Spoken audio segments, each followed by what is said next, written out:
तो hey what's up guys, welcome back to another video. और इस वाली वीडियो में आपको अपना पूरा जेई का जर्नी बताने वाला हूँ कि मेरा तैयारी क्लास 11th में कैसा था, मेरा तैयारी क्लास 12th में कैसा था, मेरा क्लास 12th के बोर्ड्स में कितना रिजल्ट है, क्या 75% भी आया है मेरा। और मैक्सिमम लोग मेरे से यही पूछते हैं कि जेई मेंस का परसेंटाइल कितना था तुम्हारा, परसेंटाइल कितना था तुम्हारा, तो क्या मैं वो एग्जाम दिया भी था कि नहीं। तो इस कहानी को शुरू से शुरू करते हैं। तो जहां तक मेरे को याद है, मैं क्लास 10th में स्कूल टॉपर ही था। मेरे कुछ 92 या 93 मार्क्स बने थे क्लास 10th में, और मैथ्स में तो मेरे पूरे 99 मार्क्स आए थे। और उसमें मेरे को अफसोस ही था कि एक नंबर कहाँ काट लिया। बहुत लोगों का इससे ज्यादा भी आया होगा, पर मेरे एरिया में इतना नंबर नहीं आता है किसी का। और इतना सारा नंबर देख के लोग सोचते हैं एकदम पढ़ने वाला होगा भाई, 18-18 घंटे 12-12 घंटे पढ़ता रहता होगा।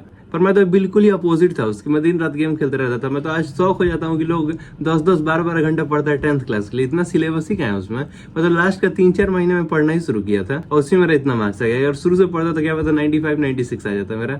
और आजकल के बच्चे भाई सेमेस्टर के शुरू से ही पूरा क्वेश्चन लगाए जा रहे हैं, एक भी चैप्टर वीक नहीं होना चाहिए। 10-10 12-12 घंटा सब 10th में पढ़ रहे हैं। 10th में यार इतना पढ़ने को है ही क्या।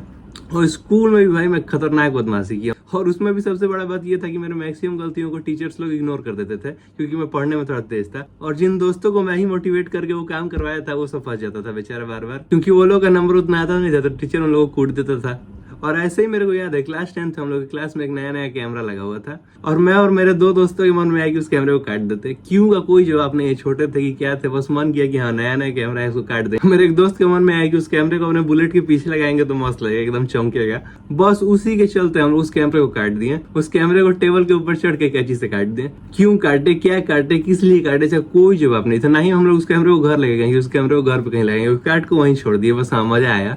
उसके चलते मेरा पूरा क्लास सस्पेंड हो गया। किसी को पता ही नहीं चल पाया कि कौन काटा था, कोई नहीं काटा था, मैं नहीं काटा था भाई, पर वो जो साथ में मेरा लड़का था ना, वो काटा था सब। उसके चलते भाई पूरा क्लास सस्पेंड हो गया। उसी में किसी का पेरेंट बहुत स्ट्रिक्ट हुआ, उसको कूटे जा रहा है, मजा आ रहा है हम लोग को। तो एक के पेरेंट्स तो वहीं पे बड़ा सा डंडा लेके आया था, उसको वहीं मारना शुरू कर दे कि तू ही किया होगा। भाई क्या मजा आया हम लोग को 10th क्लास में। और यही सब करते करते मेरा 10th क्लास बीत गया। बहुत सारे लोग बोलता है कि कॉलेज लाइफ स्कूल लाइफ से अच्छा था। मैं तो अभी देखा नहीं, पर भाई मेरे को तो नहीं लगता है कि उस पीक को मैं वापस अचीव कर पाऊंगा। जो मजा था भाई 10th क्लास में भाई, वो तो मेरे को नहीं लगता है कभी वापस आ पाएगा। और जैसा कि मैं तुम लोग को बताया कि मेरे क्लास 10th में 93% थे, तो जैसे ही 93% आया मेरा, और मैं सोचा कि वो IIT करना चाहिए, नीट करना चाहिए। पहली बार तो नीट मेरे को घटिया लगता था, उसमें कुछ इंटरेस्ट था नहीं मेरा। मतलब डॉक्टर बनना अच्छा होता है, पर मेरे को इसलिए खराब लगता था ना कि उसमें पैसा बहुत लेट कमाने को मिलेगा। कि जैसे पहले 5 साल का कॉलेज करो, उसके बाद भी सुनता हूँ कि PG VG बहुत सारा चीज होता है, उसके बाद 8-10 साल बाद तुम अर्निंग करना शुरू करोगे। अच्छा मतलब ऐसे इंटर्नशिप मिलता है शुरू से, पर अच्छा पैसा कमाना तुम बहुत दिन बाद से शुरू करोगे। पर उस स्टेज तक रिटायरमेंट का प्लान करना है, स्टेज तक कमाने का ही सोचते रहना, और उस पर से नीट जल्दी निकलता भी नहीं है। सो मैं ऑब्वियसली चुना जेई। जैसे मैं जेई चुना, मेरा क्लास 10 में एकदम बहुत नंबर आया था। मैथ्स में तो 99 आ गया था। मैं सुनता था मैथ्स जिसके स्ट्रॉन्ग रहेगा उसके जेई अच्छा निकल जाएगा।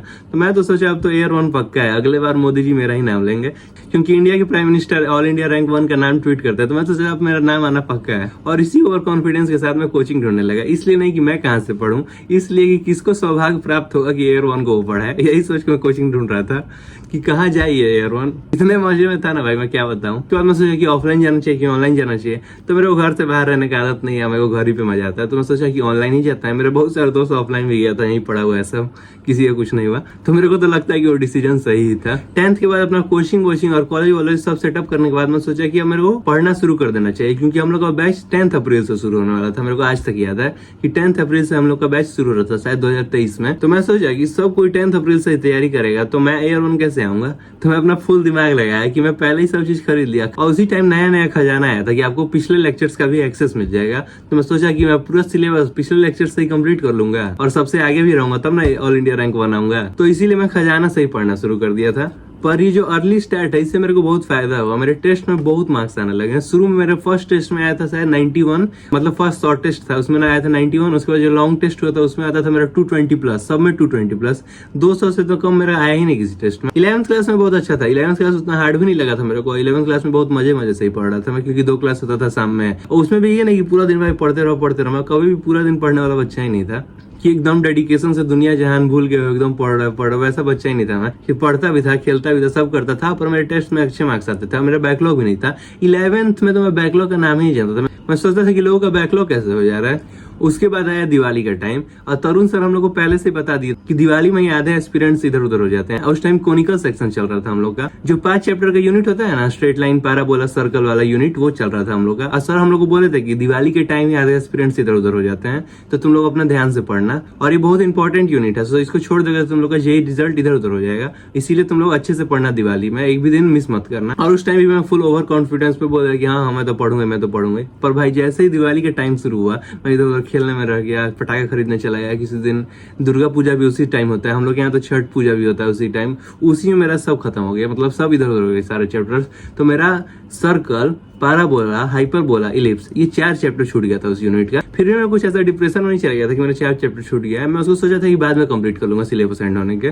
तो जहां तक मेरे को याद है शायद जनवरी और फरवरी के बीच में हम लोग का सिलेबस खत्म हो गया था, और फरवरी से लेके अप्रैल तक का टाइम था हम लोग के पास रिवीजन करने का। और भाई मैं जो उसको वेस्ट किया उस पूरे टाइम को, मतलब मैं पूरे 4 महीने को बर्बाद कर दिया, एक अक्षर नहीं पढ़ा मैं, पता नहीं मेरे को क्या हो गया था। वहीं से मेरे को अपना एक कमजोरी पता चला कि जब भी क्लास नहीं चलता है ना, तो मैं पढ़ना छोड़ देता हूँ। क्लास ही होता है ना जिसकी वजह से मैं डिसिप्लिन में रहता हूँ, पर ऐसे तो नहीं चलेगा ना भाई, जीवन भर क्लास थोड़ी चलता है। पर उस 4 महीने को भाई क्या ही वेस्ट किया मैं ना, वो 4 जो चैप्टर बोल रहा था ना, उसका बैकलॉग खत्म किया ना, ही पीछे भी किसी का रिवीजन किया, और उसके बाद ऐसे ही मर के मैं कैसे भी 12th क्लास में आ गया। फिर भी मैं हार नहीं माना, तो सोचा कि अब 12th में अच्छा करना है, जो गलती हो गया वो हो गया, 4-5 महीने जो खत्म हुआ, अब कम से कम सिलेबस तो कंप्लीट है ना मेरा, कुछ खास बैकलॉग नहीं है, सिर्फ 4 चैप्टर का बैकलॉग था, वो धीरे धीरे खत्म करते जाऊंगा।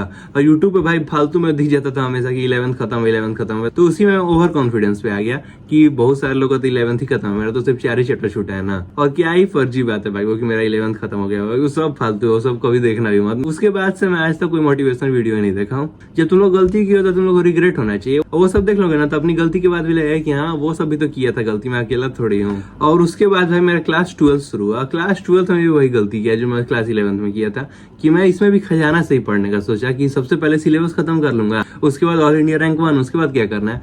पर जब भी भाई आप खजाना से करोगे ना तो आपका डिसिप्लिन नहीं बन पाएगा, जब तक लाइव लेक्चर नहीं होगा ना। क्लास 11th में भी बस मैं एक सब्जेक्ट खजाना से करता था, फिजिक्स, उसके बाद सब लाइव ही करता था, तो मेरा कम से कम डिसिप्लिन बना रहता था कि डेली 4 से 8 बैठना है, उसका होमवर्क कंप्लीट करना है, उसका डीपीपी कंप्लीट करना, तभी नेक्स्ट लेक्चर करोगे। पर भाई क्लास 12 में मैं सारा चैप्टर खजाना से ही ले लिया था, क्योंकि ऑब्वियसली सारे टीचर्स चेंज होते हैं। क्या ही घटिया सिस्टम है भाई, कम से कम पीडब्ल्यू को इतना तो ध्यान देना चाहिए कि जो 11th में जिस टीचर से पढ़े हैं उसी को 12th में भेजें, ताकि बच्चे को नया टीचर ना मिले। पर अब क्या कर सकते हैं, नया टीचर मिल गया था तो मैं सब चीज खजाना से ही पढ़ने लगा, क्योंकि मेरे उन सबसे बॉन्डिंग बन गया था, और लाइव कुछ करना नहीं था, तो एकदम ही डिसिप्लिन खत्म हो गया कि कभी भी कर लेंगे लेक्चर, कभी भी सोते लेक्चर कर लेंगे। पूरा दिन में लेक्चर ही करते में रह जाता था, कुछ होमवर्क नहीं कर पाता था, और ऐसे ही करते करते मेरा पूरा क्लास 12 चलते गया। फिर भी मैं ये नहीं कहूंगा कि एकदम प्रिपरेशन खराब था, बर्बाद था, क्योंकि मैं अच्छा कर रहा था। लाइक मेरा टेस्ट में 180, 170, 200 ऐसे मार्क्स आ रहे थे। पढ़ रहा था मैं, पर उतना अच्छे से नहीं जितना मैं पढ़ सकता था, मेरे पोटेंशियल से बहुत कम पढ़ रहा था मैं। और सबसे बड़ा मेरे क्लास 12 का टर्निंग पॉइंट पता है क्या हुआ, जब ऑर्गेनिक केमिस्ट्री शुरू हुआ। भाई ऑर्गेनिक मेरे दिमाग के ऊपर से जाने लगा, एक अक्षर मेरे को समझ नहीं आता था। रोहित सर से पढ़ता था मैं, अगर तुम लोग भी पढ़ते होगे तो बताना। उन भाई वो कैसे कैसे कर देते थे कि ये रिएक्शन है, इस साइड रिएक्टेंट है, उस साइड प्रोडक्ट है, ऐसे कट कुछ भी कर देते थे भाई। उनको कितना मैं बोलता था, अपने दोस्तों से डिस्कस करता था कि सर को लगता है हम लोग को सब आता है। भाई तुम लोग के साथ हुआ था कि नहीं है कभी? अगर कोई रोहित सर से पढ़ा है तो बताया जरूर कि तुम लोग के साथ ये हुआ था कि नहीं, कि सर भाई हम लोग को कुछ ज्यादा ही तेज समझ लेते थे, वो कट कुछ भी कर देते थे, होमवर्क दे देते थे भाई 100 क्वेश्चन, 150 क्वेश्चन, अब मेरे को तो क्लास ही में समझ नहीं आता था। पहली बार मेरे को लाइफ में हुआ कि मेरे को कुछ क्लास में समझ नहीं आया था, उसके वजह से भाई मेरा पूरा ऑर्गेनिक ही बर्बाद हो गया। मैं एक चैप्टर पढ़ा बस ऑर्गेनिक का, वो मेरे से पार ही नहीं हो पाया। पता नहीं कैसे वुड्स रिएक्शन में ये होने लगा, उसके बाद पता नहीं कौन कौन सा रिएक्शन आ गया, रिएक्शन का नाम याद नहीं रहता था। बहुत सारे लोग बोलता था रट लो। फिर मैं टीचर चेंज करने की कोशिश किया, पर भाई पीडब्ल्यू में और कोई ऑर्गेनिक का टीचर है ही नहीं, सब कोई वही रटने वाला पढ़ाने लगा। फिर मेरे को लगा कि नहीं, मेरे को एडवांस तक जाना है तो रोहित सर से पढ़ना पड़ेगा, तो मैं वापस रोहित सर पे आया। यही सब करने मेरा पूरा ऑर्गेनिक खत्म हो गया। सिर्फ मैं 2 लेक्चर कंप्लीट किया था ऑर्गेनिक, एक हाइड्रोकार्बन और एक शायद जो उसके बाद वाला चैप्टर आता है, मेरे को याद भी नहीं है अब। और पूरा ऑर्गेनिक में छोड़ देते कि अब ऑर्गेनिक नहीं पढ़ूंगा। अब ये पॉइंट याद रखना, यहीं से मेरा क्लास 12 बर्बाद होना शुरू हो गया था कि मैं ऑर्गेनिक तो पूरा छोड़ दिया। पर क्लास 12 से मेरा ये फायदा रहा या बहुत नुकसान रहा, ये तो तुम लोगों को पता ही चल जाएगा कि मेरा सिलेबस जल्दी खत्म हो गया। बहुत सारे लोग बोलेंगे ये तो अच्छी बात है, सिलेबस जल्दी खत्म हो गया, रिवीजन करने के लिए ज्यादा टाइम मिल गया।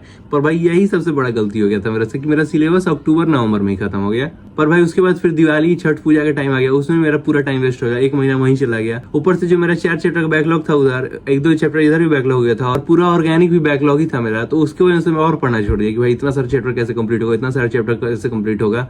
तो हमेशा याद रखना, मैं एक ही चीज सीखा, जब आपके पास टाइम बहुत ज्यादा हो जाता है ना तो आप इधर उधर डिस्ट्रैक्ट हो जाते हैं। तो मेरे पास टाइम बहुत हो गया, इतना टाइम था मेरे पास कि अच्छे से मैं पढ़ता ना मैं, तो मेरा मेंस बहुत ही अच्छा जाता। पर फिर भी मैं हार नहीं माना, मैं धीरे धीरे करते रहा। और मेरे को अभी भी याद है कि जब मैं दिसंबर में 23 तारीख को या 24 तारीख को अपना टेस्ट दिया था, तो मेरा बहुत सारे टेस्ट में तो 190 200 प्लस भी चला जा रहा था मेरे मार्क्स। अब एग्जैक्ट नहीं बता रहा हूँ मैं, पर हाँ 190 200 प्लस के रेंज में रहता था मेरा। और जो बचा कुछ ऑर्गेनिक का चैप्टर था ना, वो भी रट के कैसे कैसे करके अमित महाजन सर से पढ़ लिया था। और इसी टाइम के अराउंड में अपना जेई का फॉर्म भी भर दिया था। 1000 रुपए का फॉर्म आता है भाई, मेरे को आज तक याद है। मैं और मेरे पापा यूट्यूब से देख देख के वो पूरा फॉर्म भरे थे। हर्ष प्रियम सर वेदांतु के चैनल पे बता रहे थे कि फॉर्म कैसे भरना है, और हम लोग भर रहे थे। पर भाई उसके बाद शुरू हुआ मेरा बोर्ड्स का टाइम। और बिहार बोर्ड में ये दिक्कत है ना कि बिहार बोर्ड और जेई मेंस एकदम ऑलमोस्ट क्लास ही कर जाता है। जैसे जेई मेंस था मेरा 28 तारीख को और मेरा बिहार बोर्ड का एग्जाम था 2 तारीख को, मतलब 4 दिन के अंतर ही पे सब क्लास कर जाता है। जैसा कि मैं तुम लोग को बताया था कि बिहार बोर्ड में कॉलेज नहीं जाना पड़ता है, पढ़ाई नहीं होता है, ये नहीं होता है, वो नहीं होता है। तो उसके चलते मैं अपना बोर्ड्स का बुक छुआ भी नहीं था ना, मैं एनसीईआरटी किया था ना कुछ किया था। तो उसकी वजह से मेरा बोर्ड्स का भी सिलेबस नहीं खत्म होता। तो मेरे को डर लगने लगा कि अब तो मेरा 75% ही ना है, तो जेई अच्छा भी हो जाए तो कोई फायदा ही नहीं होगा। हिंदी इंग्लिश में तो मैं जानता भी नहीं था मेरे कॉलेज में कौन सा बुक चलता है उसका। तो मेरे को लगने लगा कि मैं तो भाई बोर्ड्स में ही फेल हो जाऊंगा, अब क्या करूं मैं। तो उसके बाद मैं पापा से जाके बात किया कि मैं इस साल सिर्फ बोर्ड्स देना चाहता हूँ कि उसमें कम से कम 75% आ जाए, वरना तो अगले साल भी बर्बादी हो जाएगा। और जेई का भी तैयारी कुछ खास नहीं है। तो पापा भी मेरे चिल आदमी बोला कि ठीक है तब अगले साल ही दे देना। तो जो भी लोग पूछते रहते हैं कि जेई मेंस में तुम्हारा कितना परसेंटाइल आया था, कितना परसेंटाइल आया था, भाई मैं जेई मेंस दिया ही नहीं था। अब मेरे को तो बहुत अफसोस होता है कि दे देना चाहिए था, क्योंकि जितना तैयारी था ना मेरे को लगता है कि मेरा 98-99 परसेंटाइल आ ही जाता घिस घिस के। अगर मिलता तो 97-98 पे भी कोई अच्छा कॉलेज ले लेते गवर्नमेंट वाला, तो उससे भी कुछ हो जाता, कुछ ना कुछ तो कर ही लेता। पर भाई बोर्ड्स में तो मेरा अच्छा नंबर है, इसको निगलेक्ट नहीं कर सकता हूँ। 86% आया था मेरा, और पहले से तैयारी करना शुरू करता ना तो मेरा 90% आ जाता है इसमें भी ऑलमोस्ट, पर 86% आया मेरा। पर भाई कोई अफसोस नहीं है मेरे को ड्रॉप लेने का, पर हाँ वही मेहनत दोबारा करना पड़ता है। तुम लोगों के साथ भी होता होगा कि वापस दोबारा चैप्टर पढ़ने का मन नहीं करता होगा, वापस वही चीज करने का मन नहीं करता होगा, इससे अच्छा तो कॉलेज ही ले लेते हैं। पर अब क्या कर सकते हैं, आप शुरू कर दिए तो उसको खत्म तो करना ही है। पर भाई इस साल तो मैं एक भी कमी नहीं छोड़ूंगा, मैं अपने सारी गलतियों को नोट भी कर लिया हूँ, उसको इंप्रूव करने का अभी भी से ट्राई कर रहा हूँ। क्योंकि इस साल तो मैं सारा टेस्ट भी दे रहा हूँ, एक टेस्ट जो छूटा है वो भी मैं आज दे ही दूंगा अपना। और मैं बहुत ज्यादा ही ट्राई करता हूँ कि संडे को मेरा पढ़ाई ना छूटे या कुछ भी कमी ना हो। मैं नहीं चाहता हूँ कि 11th-12th वाला आदत लग जाएगी, जिस दिन लेक्चर होगा उसी दिन पढ़ाई होगा, जिस दिन लेक्चर नहीं होगा उस दिन पढ़ाई नहीं होगा। तो आई होप ये साल हम लोग का बहुत अच्छा जाए और हम लोग रिजल्ट सेलिब्रेशन के दिन जरूर मिले। और तुम लोग भी अपने जेई की जर्नी में 11th-12th में कहाँ कहाँ गलती की थे और तुम लोग का परसेंटाइल कितना था, ये जरूर कमेंट्स में बता देना, ताकि हम सबको एक दूसरे का स्टोरी पता चल सके और हम लोग एक दूसरे की गलतियों से सीख सके। चलो मिलते हैं अब रिजल्ट सेलिब्रेशन के दिन।